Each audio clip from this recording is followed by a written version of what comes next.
Namaskaram. Thank you so much for having me here. And today we thought that we'll use this session if people have any queries about the last 5 Agni series videos, and also if people wish to share their experiences about implementing the same, and also about Ekadashi. Anna, one doubt, like today is Ekadashi only, no? Because a lot of people are telling me tomorrow is Ekadashi. That's why I'm asking. No, actually, what happens is on a few days, some calendars will differ by a day.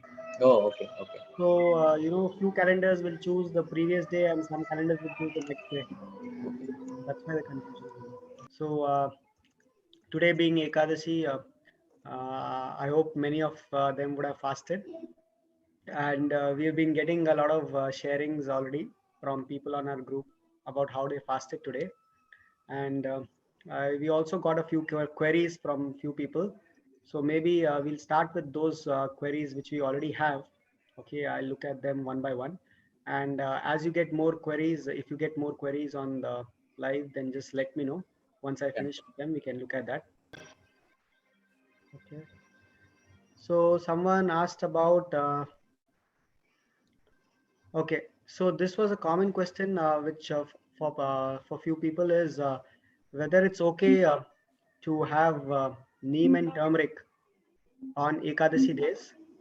So I'll just clarify about that.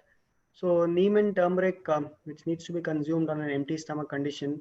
So this can be had even on Ekadashi. It's not an issue. So this is something which you can have, continue to have on Ekadashi as well. You can have it with lukewarm water. And a few people also asked whether this will kind of affect their empty stomach condition before doing the practices. So again, that won't affect. Neem and turmeric is something which you can take before doing your practices. You can take it along with lukewarm water, so that won't affect your empty stomach condition as well. And regarding someone asked whether it's okay to I think there was a question. Wait just a minute. Yeah, is there any difference between taking the neem and turmeric balls versus taking the neem and turmeric capsules? So one of the Agni series videos was about having neem and turmeric on a daily basis. So I think this question came up about that, because neem and turmeric capsules are available in Isha Shoppe, and this is something which can be taken very easily. So there is a lot of convenience in taking that versus making the neem and turmeric balls using the neem and turmeric powder.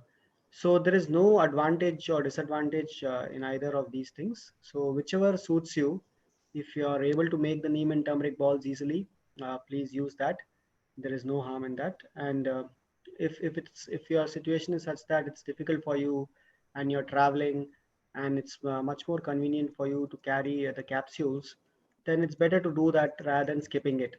So you can do that. If you're at home, maybe you can even make the neem and turmeric balls, and when you're traveling, you can even carry this with you, so that this is easier. So whichever works better for you. There is it's not that one is better than the other. It's the same thing actually. It's just a matter of convenience and whatever suits you better. So that's about the neem and turmeric. And let me see what other questions we had. Okay, someone asked about, Samprit was asking about, is it okay to have honey, especially during Ekadashi, if they are feeling hungry? Okay. So, see, when you're fasting on Ekadashi, it is something that you don't forcibly try to fast. This is something that it should come effortlessly with your system. Once you start doing the yogic practices and eating the right kinds of foods, by preparing your body by eating the right kinds of foods, you'll see for a normal healthy person, they would be able to fast quite effortlessly. So this is not something where you're trying to torture your body by resisting food. So this is something that you should be just seeing how you can fast consciously. So if there's a need for you and it's difficult for you that you're unable to fast, throughout the day on Ekadasi, you can definitely have honey. You can have fruits as well, something which is lighter on the stomach. You can have that. Chewing amla also helps in warding off hunger. So definitely you can do that, and maybe over a period of time, your body become comfortable, and you will be able to do without this as well. So it's always best that you just go and go with your body. Just listen to how your body is adapting to this.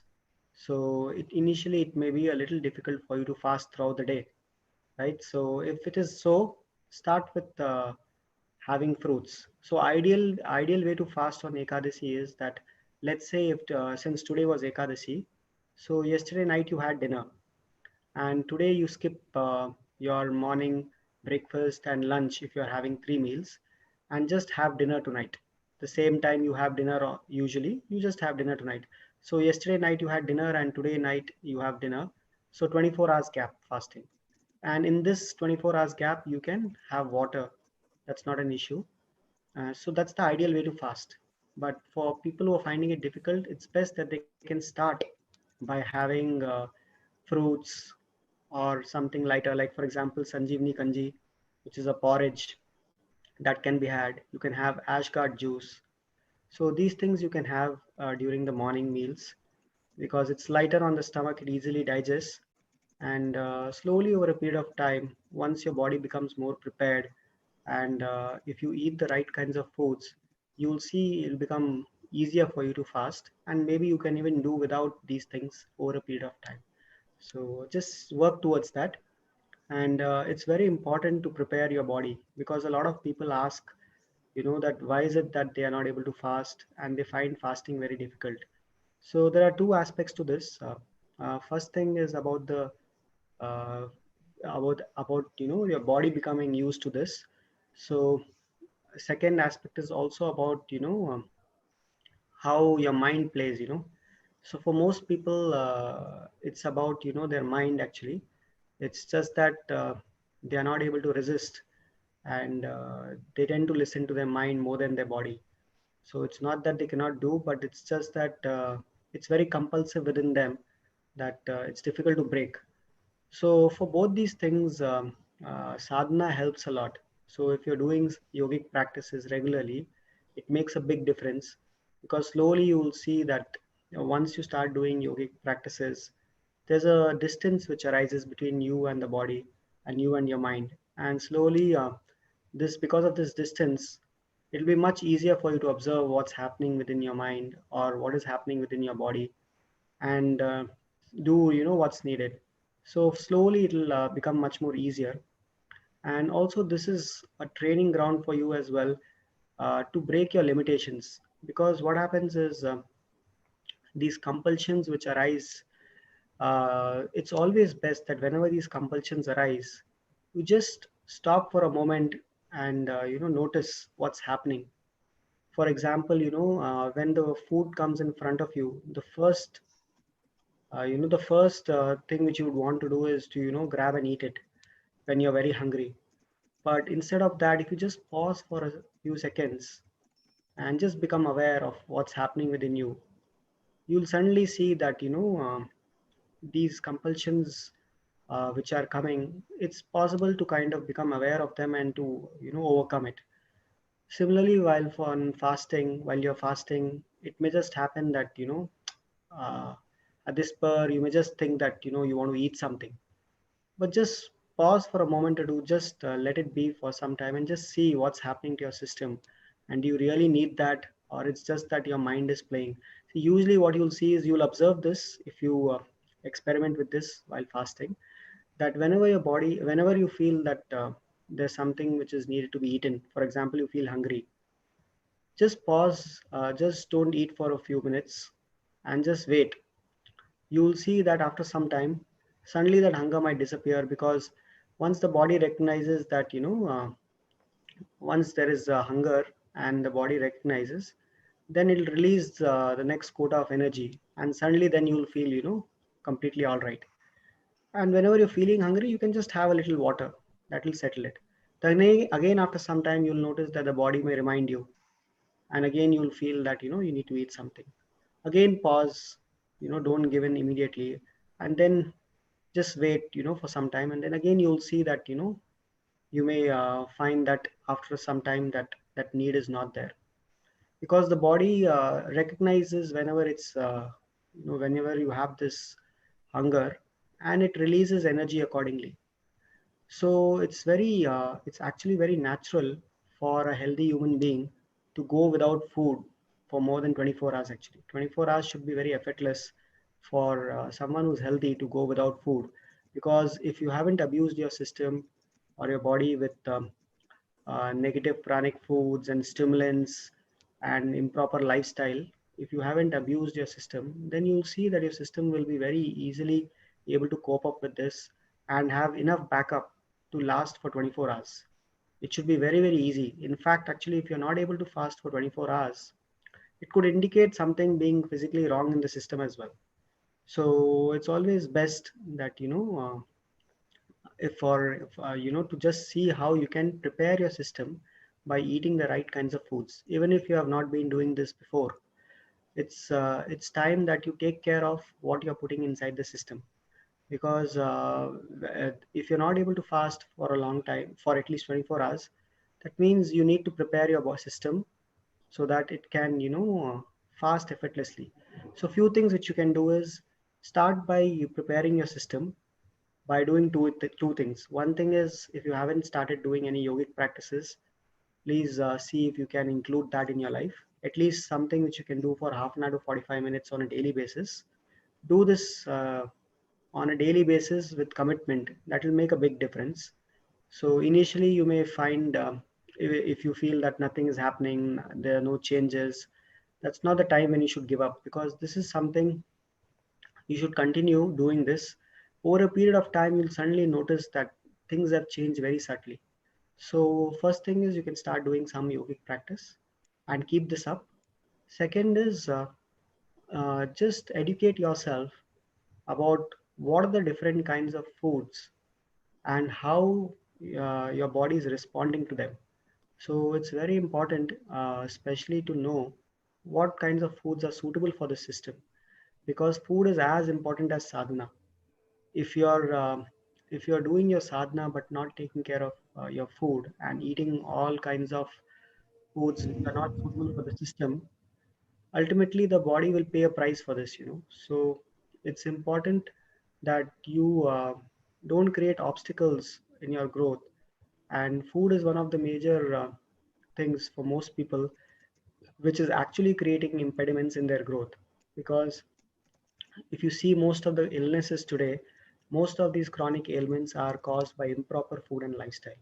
So you need to educate yourself about the different kinds of foods and how your system is responding to them. So there are so many videos available where Sadhguru has spoken about this, about a yogic diet, and how you can take care by choosing the right kinds of foods. And this is something you can go through. And if you need help where you need a more structured approach, we have a program called as Ahar, and this is completely online. So anyone from whichever part of the world you are, you can join at your own pace, or whichever time is comfortable with you, you can join. So in this program, we take you through all the fundamentals about a yogic diet. What kinds of foods are there, the classification of foods, what are positive pranic, negative pranic, zero pranic foods, what kinds of foods you should choose, how you should structure your meal, and what are the effects of eating and choosing the right kinds of foods. So it's a very structured approach where even if you don't know anything about what to eat, by the end of the session, you will have a clear cut idea about what are the different kinds of foods and how your system is responding to them, and how you should take simple, easy steps to implement these changes in your life. So you can do that and start making these changes. And this is not something which is very difficult. We have seen a lot of people, irrespective of the age, that they are able to take charge of their diet and see huge changes in the way they feel. Because what you eat can need not determine the quality of your life, but it can definitely make a big difference. And if why to kind of eat something which is not supportive for you and struggle with it? Instead of that, if you choose something which is suitable for your system, you can very effortlessly carry out all your activities and it will be very supportive for you. So it's important that you educate yourself, so you use whatever support is needed. and try to educate yourself. So within a few weeks or months of making these changes, you'll suddenly see how your system is behaving differently, and what was difficult earlier, you may be able to see that fasting becomes much more easier for you.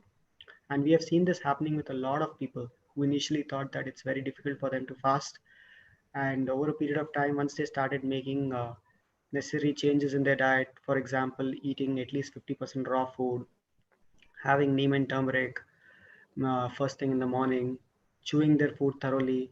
So this is the reason why we started this Agni series, because we felt that sometimes if we give a lot of information to people, they find it overwhelming and it's difficult for them to implement anything, because there's no point in you going through all the videos and knowing about things but not able to implement anything. So only if you implement something, you will see something changing in your life.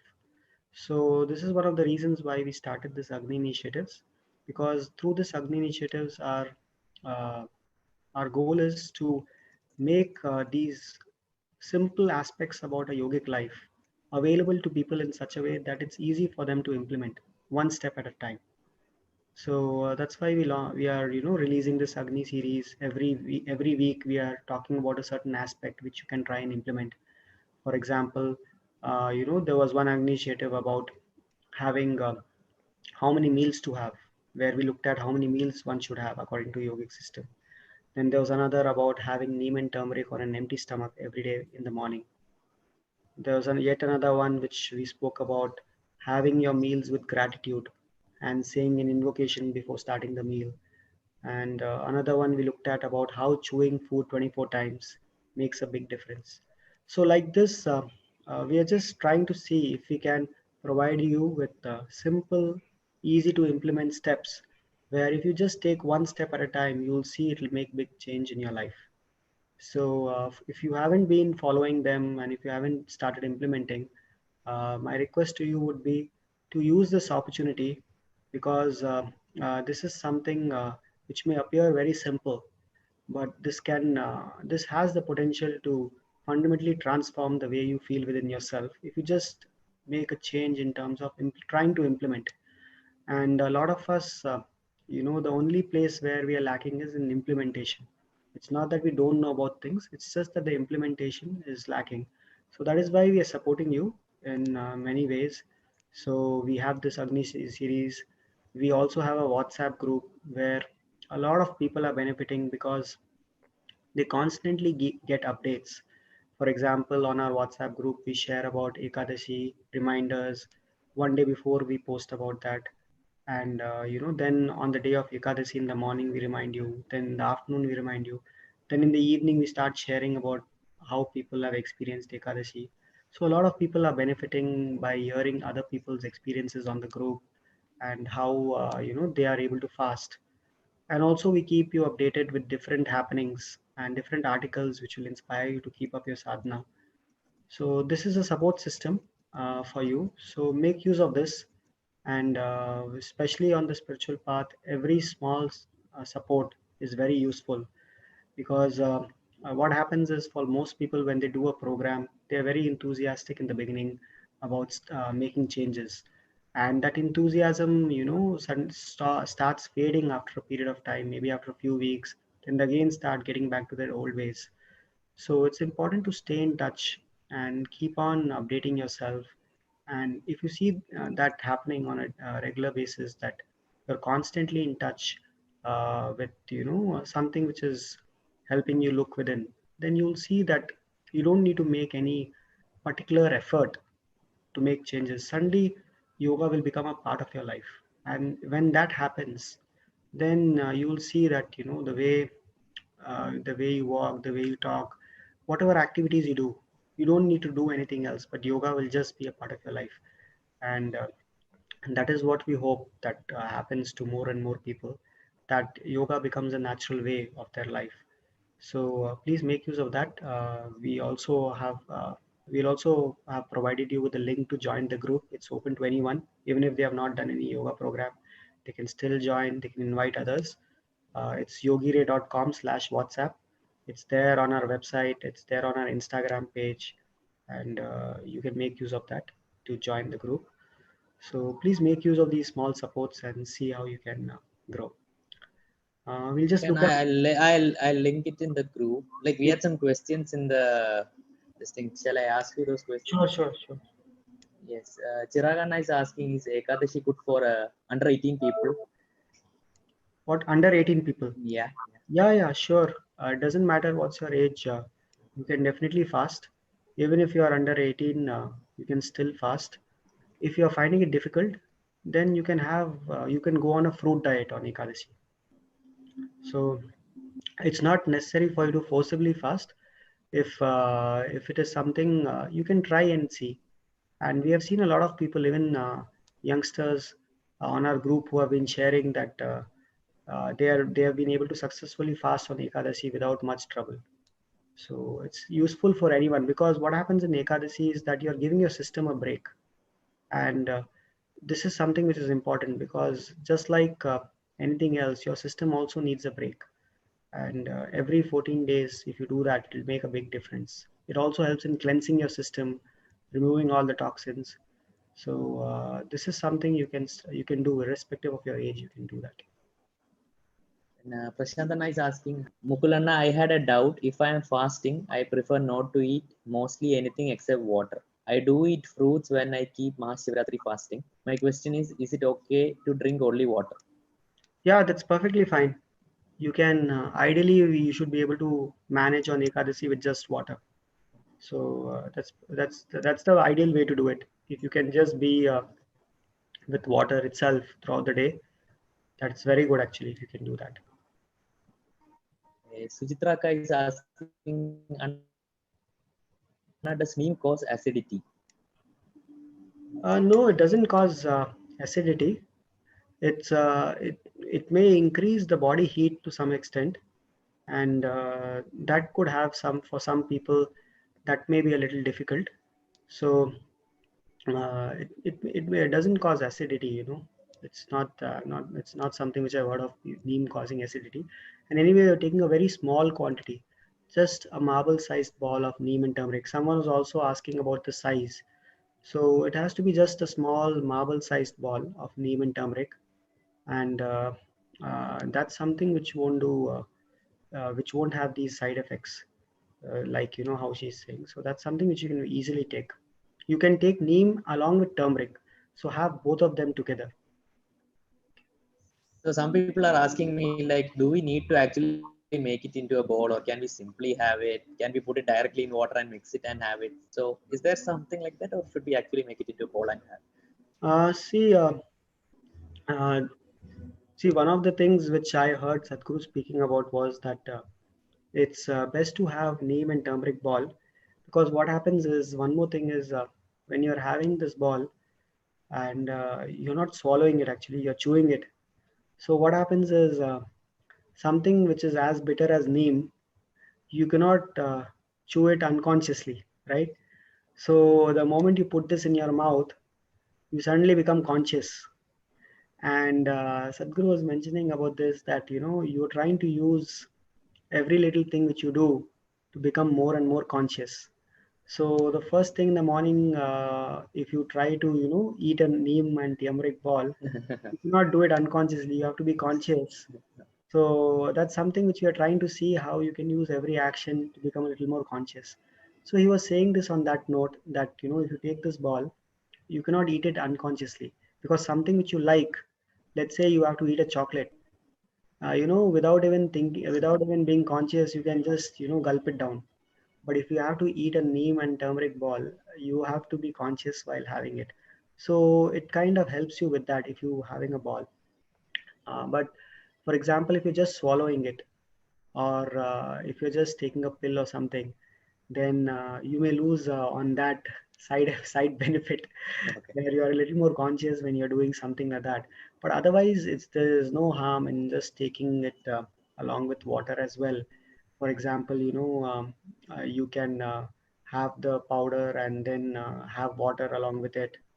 And I think even on the Isha Shopee website, where they have given the link to purchase this neem and turmeric powder, even there they have added some instructions that for those people who wish to, they can even have it along with water directly. So there's no harm in doing that as well, as long as you're taking neem and turmeric in whichever form, it's fine. It's just that when you're taking a ball and then chewing it consciously and having it, you may get some some one more incentive to become a little more conscious. So that's about it. Otherwise it's the same thing which is going inside your system, whether it's in the form of a ball, or whether it's a powder, or whether it's a form of a capsule. At the end of the day, it's just the neem and turmeric which is going inside your system. So you can have it, and it's preferable to use lukewarm water. So when you have lukewarm water, the temperature of the water is almost the same temperature as your body, which is about 36 degrees centigrade. So it doesn't lead to loss of heat. So it's always best to take it along with lukewarm water. And few people asked whether they can take it along with honey, tinge of honey. So you can do that as well. It's just that it should be mildly laced with honey if you're planning to take it just before your practices. Because if you take it with a lot of honey before doing your practices, that may not help you in your empty stomach condition. Because while doing the practices, you should be on empty stomach. So if you were doing the practices for a longer period of time, like if you're doing practices continuously for about 2 hours or more, then if you wish, you can slightly mildly lace the water with honey. It shouldn't be honey water, just mildly lace it. But adding too much honey to it, might make it become like honey water, and that is not suitable before doing the practices. So just mildly lacing it with honey, it's fine. Or if you're not doing practices after that, and if you just wish to have along with honey water, that is also fine. So there's no harm in taking it along with a little bit of honey water as well, if you wish to. Otherwise, just with plain lukewarm water, it's perfectly fine to have it on empty stomach first thing in the morning. And it's preferable to take it before doing your sadhana, because it has additional benefits. It will enhance the way your sadhana happens also, because it dilates the cells in a way that it allows the energy to creep in, and you'll feel that the muscles will become much more flexible, and your sadhana will happen much more easily. So see if you can do that. Yeah, one doubt I had is like a lot of people ask me for the Shivanga sadhana, they say the same thing, but it is after that they have neem and turmeric. So some people are What? confused. Like in the Shivanga sadhana, there is this process there. After the Shiva Namaskar, they have neem and turmeric, right? But here you are saying before our sadhana we should have. So is it like that only? Because some people ask me like, Okay. so can we have neem and turmeric before our sadhana, or should we follow the other method? See what happens in that Shivanga sadhana is, I think they're also asking you to have,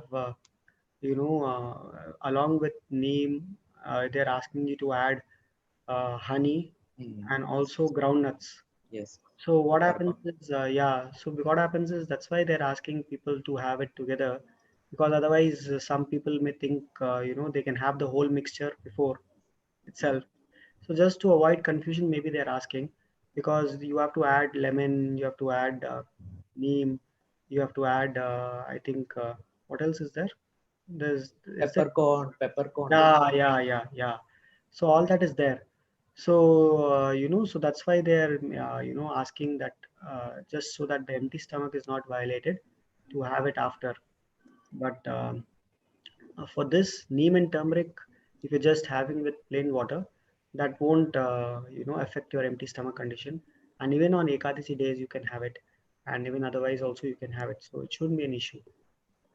Okay. One Prakash Anna is asking, I always feel that one day before Ekadashi there is no need of food in me, but on Ekadashi day I feel very hungry. So is it okay to fast one day before Ekadashi? Okay. See, the thing is, it's not. It's not. There's no hard and fast rule that it should be on this day only, and you won't get a benefit if you're not fasting on Ekadasi and on some other day. So what Sadhguru was mentioning is that if you observe your natural cycles of the system, you'll notice that in a mandala, which is about 40 days, in about 42 days, you'll notice that you'll come across 3 days at least where your body will feel that very easily it can go without food. And if you are able to observe those days and don't give your body food on those days when it doesn't feel the need for food, then you will be doing a lot of good to your system, and that's very helpful for your health and well-being.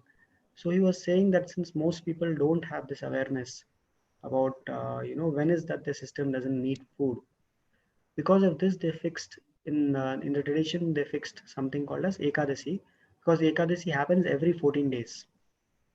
So that people, even if they don't have this awareness, every time Ekadashi comes, it will be like a reminder for them that today they have to fast.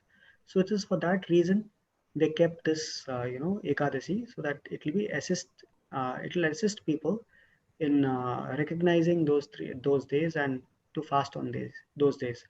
But if it's something which you are able to recognize and it's very easy for you to fast on certain days, and at least once in 14 days or at least 3 days in a mandala, you are able to fast, then it's fine. You can do it on those days as well.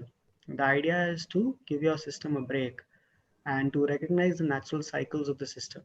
That when your body is not needing food, forcibly eating food on those days will not be helpful for the system. So the idea is to become more conscious about the cycles of the system and to learn to listen to your body and act accordingly. It's not about on a particular day itself, if you don't fast, something will happen or anything else like that. But it's always easy, even psychologically as well, because when everybody is fasting on a certain day, it becomes a much easier thing for you to fast. Otherwise, you feel that you are up against a mountain, and when hunger strikes, you're seeing people around you, and then you think, okay, I think anyway no one is fasting, so it's so that is the reason why we usually whenever we are on this path, we always feel that a group of people who are on the similar path is always very supportive. Because when you see a lot of people who are also attempting to fast and sharing their experiences, their struggles, their challenges, and waiting for that day when Ekadashi is happening, then suddenly it becomes much more easily, morally also, psychologically also, it becomes much more easier for you to not give in and use this support to kind of break your limitations. So that's why it also helps, just to keep, because what happens is sometimes if you just listen to your mind, maybe first once or twice it may happen that you listen to your body and you'll say, okay, today I don't need to eat. Maybe third time what will happen is when you recognize that today is the day not to eat, on that day itself your mom may make something very special at home, and then your awareness will go for a toss. Then you'll start thinking, oh no no, I think my body is not right today. I think today is the day for halwa. Maybe tomorrow it will give me the right indication. So like this you will kind of you may try to trick yourself and think that no, today is not the day and tomorrow it is. So for most people, they may not have that kind of awareness and commitment to stick to something and do that. They might change their commitment based on what's there in front of them. So that's why I always suggest that it's better to just stick to Ekadashi, because then you can't give any excuses. Oh, okay, today I don't think my system is today my system is you might think, oh, today Ekadashi my system is feeling more hungry. I think I should listen to my system. So it has many reasons. So because of that, I think for most people they'll be better off just fasting on Ekadashi rather than going back and forth and not doing it. So you can take a call what works for you. I was just telling you the mechanics of this. Okay, another one question is, what are the physical activities that can be done during Ekadashi, and what is the right way to break Ekadashi fast? Okay. In terms of physical activities, see, Ekadashi is not a day to take rest. So whatever activities you're doing normally, you should definitely continue with the same amount of activity. And that is something when you see that this Ekadashi will strengthen you much more than anything else. And this is something which Sadhguru was mentioning that when you're fasting and you're still doing activity, you'll see that it strengthens you tremendously internally. And I've also observed this in the ashram. If you have seen, a lot of people when they fast on Ekadashi, they will go for a walk. Sometimes they'll do this Adiyogi Pradikshana Oh, okay. on Ekadashi, where you have to take Oh, a walk around the Adiyogi. It's about I think about it's three. very hectic. It's Yeah. So what happens is Ekadashi is a day. when you should continue doing all your activities. It's not a time when, on that day you should take work from home and not do any physical activity if you are working outside, or you should, try to see if you can reduce whatever activity you're doing. That shouldn't happen. Just continue doing whatever you're doing normally, even on that day. That is when you'll see that it will be a huge support for you to strengthen yourself. Because one of the one of the barriers which most people face on the spiritual path is that, the moment an obstacle or challenge comes, they tend to fall off. It's like, for example, you started learning a practice, you did it for a few days, and you committed yourself to do it every day for the next 6 months. So you were going good, and suddenly what happened is today, unexpectedly, your boss came and gave you a difficult assignment which you need to complete within 3 days. Now, the first thing will happen is that you'll think that you need more time, and you'll give up on your practice. You may think, oh, okay, I need more time, so today I won't do the practice. So the moment as one obstacle came, you will suddenly, you may fall off the path. So this is very common among people, that their commitment levels, or their commitment towards something which they have taken up, is very shaky, and at the slightest disturbance or slightest challenge they may fall off. So Ekadasi is one way to kind of break this, because what happens is, this when food is there in front of you and still not eat, to go through that, it strengthens you tremendously from within. Because if you're able to kind of not give in to temptations outside, where, where wherever whenever you feel like you eat, and if that is not there, and if this is something where you have a little control over your body and mind, suddenly you'll see that you may notice that your commitment or your strength, internal strength, enhances tremendously. And whatever is happening outside, if the situations outside are also not conducive, still you'll continue to focus on whatever you have to do, and you'll not get, shake you'll not fall off. And this is very important for people on this path, because the whole idea is that doesn't matter what's happening outside, whatever you have to do internally, how you are within yourself, that shouldn't shake, that shouldn't get disturbed. So if that has to happen, this is something which is very good practice. Like on Ekadasi, you'll see for a lot of people, more than physical benefits, the biggest benefit they draw from Ekadasi is suddenly they feel so much more good about themselves. They feel so much more better about themselves. They feel that they are able to do something, and they are even able to achieve that level of control uh, within their bodies and minds, that if they wish to do something, they are able to do. So for most people, the effect is even more psychologically, that it boosts them in a tremendous way. So Ekadasi is not a day where you should give up on activity. You should continue doing your activity. And if you do your sadhana and eat the right kinds of foods, you'll see that very easily you'll be able to do all your activity and still go without food. So that should definitely happen. Okay, na, like okay, that's it. The question's one out. Some other question is there. Wait 1 minute. Question. I Yes, have yes, one sir. question. Yes, yes, yes. 1 minute. Time gap. Okay.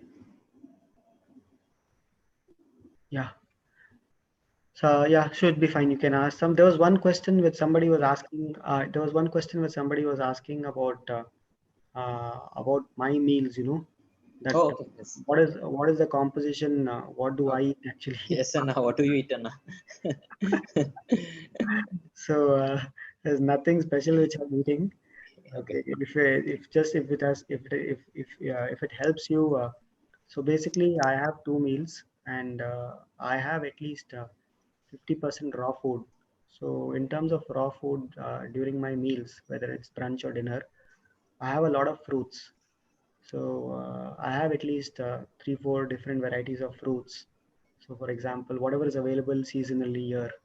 So if it's papaya or banana or guavas or pomegranates or whatever is available locally, I have at least 3, 4 different types of fruits, and usually I'll have at least one salad, maybe beetroot or ash gourd or snake gourd or something, whatever is available locally. So I usually have one salad, and in the for brunch I usually have sprouts. So sprout salad I usually have. So it will be having green gram sprouts, horse gram sprouts, and I mix that along with lemon and some pepper and some drumstick leaves if it's available, and I'll mix that into a salad and I have that, and also groundnuts, soaked groundnuts. So usually these things I have in the morning, like these sprouts and groundnuts I have in the morning, and fruits and salads I have both for brunch and dinner. So by the time I finish having fruits and salad, I'm almost more than 50% done with my meals. And then the rest of my meals I have cooked food. So that again varies. For example, sometimes I have chapati along with whatever curry is there or vegetable is there, and sometimes I have millet, or sometimes I have rice, and most of the days I also try to have sanjeevni kanji, which is a porridge which is a mixture of different grains. So, this is how I divide my meals. So at least 50% raw, and the rest cooked food. And this is something which is very easy to follow. It's not something which is difficult. Anyone can attempt doing this.